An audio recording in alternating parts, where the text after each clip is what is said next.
আমাদের আলেম ওলামা, মাদ্রাসা শিক্ষক, তারা এই আন্দোলনে ফ্যাসিবাদের বিরুদ্ধে যে রক্ত দিয়েছে, জীবন দিয়েছে, ঐতিহাসিক অবদান, গত 5 তারিখের জুলাই ডিক্লারেশনের মধ্যে তার একটা লাইনও কিন্তু উল্লেখ করা হয়নি।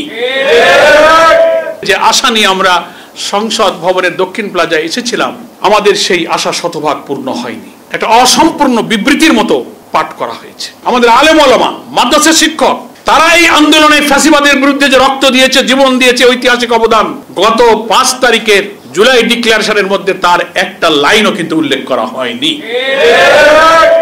দ্যাট ইজ হোয়াই আমি এই কথাটা বলছি যে আমরা জুলাই ঘোষণাপত্র, জুলাই ডিক্লারেশন যা দেওয়া হয়েছে, যে আশা নিয়ে আমরা সংসদ ভবনের দক্ষিণ প্লাজায় এসেছিলাম, আমাদের সেই আশা শতভাগ পূর্ণ হয়নি। একটা অসম্পূর্ণ বিবৃতির মতো পাঠ করা হয়েছে এবং এটাকে আমরা বলেছিলাম আমাদের দেশের সংবিধানের প্রিএম্বলে প্রস্তাবনাতে অংশ দিতে, স্থান দিতে, অন্তর্ভুক্ত করতে।